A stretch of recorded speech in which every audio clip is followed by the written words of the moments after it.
মুখ্যমন্ত্রীর কড়া নির্দেশের পরেও বালি পাচারের চেষ্টা, সালানপুরে 7 টন ওভারলোড সহ আটক ডাম্পার, গ্রেফতার চালক। রাজ্যের মুখ্যমন্ত্রী শুভেন্দু অধিকারীর কড়া নির্দেশের পরেও থামছে না অবৈধ বালি ওভারলোডিং এর কারবার।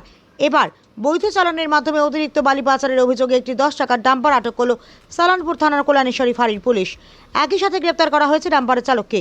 ধৃত চালকের নাম রামশঙ্কর যাদব। আজ বৃহস্পতিবার তাকে আসানসোল আদালতে পাঠানো হয়েছে। পুলিশ সূত্রে জানা গিয়েছে, গতকাল বুধবার কল্যাণেশ্বরী দেন্দুয়া রোড ধরে যাওয়ার সময় ওই 10 টাকার ডাম্পারটিকে সন্দেহভাজন হিসেবে আটকায় কল্যাণেশ্বরী ফাঁড়ি পুলিশ। গাড়িতে তল্লাশি চালিয়ে নথিপত্র পরীক্ষা করতেই বেরিয়ে আসে একের পর এক চাঞ্চল্যকর তথ্য।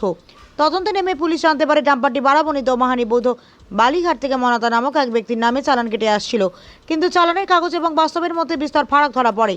চালানে বালি লোডের পরিমাণ উল্লেখ ছিল 25 টন, কিন্তু পুলিশের সন্দেহ হয় ডাম্পারটিকে পুনরায় কাটায় নিয়ে গিয়ে ওজন করানো হলে দেখা যায় গাড়িতে মোট 32 টন বালি রয়েছে। অর্থাৎ সম্পূর্ণ বেআইনিভাবে 7 টন অতিরিক্ত বালি ওভারলোড নিয়ে যাওয়া হচ্ছিল। চালানে বালি পরিবহনের শেষ সময়সীমা উল্লেখ ছিল 26 মে বেলা 11:56 পর্যন্ত। অথচ ডাম্পারটি তার পরদিন অর্থাৎ 27 মে দুপুরে দেন্দুয়া কল্যাণেশ্বরী রাস্তা দিয়ে দিব্যি যাতায়াত করছিল। চালানের সময়সীমা পার হয়ে যাওয়া এবং বালির বৈধ কাগজপত্র দেখাতে না পারে পুলিশ চালক রামশঙ্কর যাদবকে গ্রেপ্তার করে 10 টাকার ডাম্পারটি বাজেয়াপ্ত করে।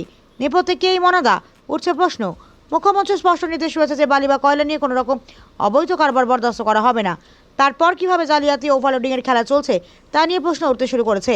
এই ঘটনা নেপথ্যে থাকার অসময় মনাদা আসলে কি, তার খোঁজে এবং এই চক্রের শিকড় কতদূর বিস্তৃত তা জানতে ইতিমধ্যেই জোরদার তদন্ত শুরু করেছে সালানপুর থানার পুলিশ।